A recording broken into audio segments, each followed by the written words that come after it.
So you mentioned you tortured Jay, the Rothschilds. Are there any other celebrities or known people that you've tortured that you could tell us about? Well, Hunter Biden's laptop was actually released by me as humiliation ritual for Hunter. So it cured his addictions. It made him a great role model for kids. And I actually made Joe Biden pardon Hunter Biden because that was his penance. It was kind of like his graduation gift from my school. Oh, nice. Very cool. Wait, I have a question for you. Did you have anything to do with the Mike Tyson humiliation ritual where he showed his ass cheeks? I'll take credit for it. All right. That was a good one, yeah. That was a good one. Yeah, why didn't we talk about that? We're talking about it now. Yeah, maybe we should have. But yeah, tell us some more. Do you have any other celebrity scoops you can give us on who you've personally tortured?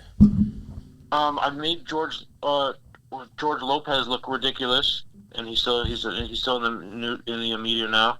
The comedian George Lopez, I made him look crazy.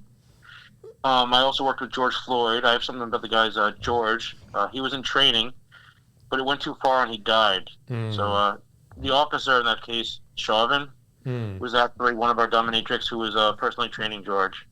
But the pleasure point on George's neck was supposed to be stimulating his vagus nerve, but he kneeled on the artery instead, and it killed him. But he also had fentanyl in his system, so we're not going to torture ourselves over that. We're not going to feel bad about it.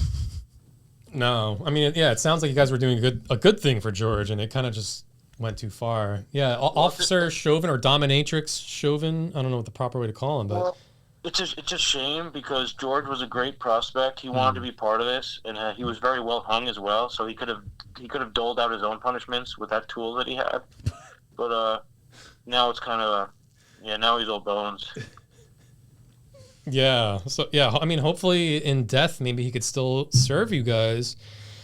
But yeah, that's sad. We're all big fans of George Floyd, right, Giselle? You cried over his death and stormed the mayor's office in New York City. Huh? I'm doing my Jay Leno lips. Oh, let's see. Wow. Not bad.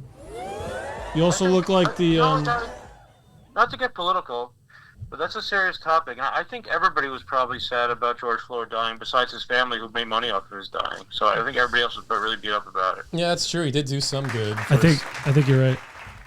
Sweating. So yeah, what other any other celebrities you can get into? No. Dave Coulier. What? Oh, from Full House. Oh no! Yeah, He's the one who we has definitely cancer. filled that house. Yeah, what? Tell us about Dave Coulier, why Uncle didn't we talk Joey about- from Full House. Why didn't we talk about that? This whole shtick now that he has cancer or whatnot, and like him and Stamos have their bald caps and everything. That's all bogus. He was on board with it and he backed out. So now his punishment is he's to pretend to have cancer on TV. Oh, this is another humiliation ritual for Uncle Joey. Yeah, Coulier got cold feet when things got like heated and we were trying to do all this stuff because he was going to be moving into politics. Oh. And we started getting into like the second and third levels of like the sodomy and stuff, and he got really, really, really cold feet. So we had to make up some kind of punishment for him. So now he's gonna be sickly on TV for a little bit. Oh, okay. It's kind of cool how you guys do that stuff, like this humiliation rituals where you make up these fake illnesses and stuff. So was Dave Coulier being on Full House a humiliation ritual, or was that just a good show? I love Full House. I don't know. Yeah, but that's cool. Yeah, Dirk, try to pull up Dave Coulier bald with John Stamos. Because Dr. God kind of referenced that photo. I saw it. I thought Dave, and Giselle mentioned it too. Dave Coulier, you thought he had cancer. He does have cancer. No, Dr. God just said that was a ritual. No, John Stamos put the bald cap on. No, it's at work. Yeah, they're both faking it. John Stamos is a retard for doing that. Whoa, easy with the Sorry. bar there. One of his... Oh, here we go. Zoom in on this. Okay, yeah, so that's Uncle Joey on the left and Uncle Jesse on the right. Okay, so this is just... I mean, this is pretty humiliating. This is pretty fucking gay. And humiliating. So they're both faking it. And this is your doing. I mean, this is a very good job. You're very good at what you do, clearly. So, any other celebrities, or should we move on? I know you have appointments. Well, Pete Rose was one of my he was my dad's client in the '80s, and he was my client lately, and he was trying to get his redemption, and he passed away. But he had a gambling problem in the '80s, and we kind of fixed that. We kind of fixed that through our practice. And he was going to get into the Hall of Fame if he survived the last step of our process, but he didn't survive the last step of our process. Mr. Hustle, Pete Rose. Was he a good hustler in what you guys did too? He had a rosy ass when I was done with him, but yeah, I don't know about that. Anything else? Yeah, very cool. Yeah, we're all big fans of Pete Rose. Any other celebrities? Again, I can't share if they didn't give me an NDA or whatever. Some of them signed this; they were smart about it.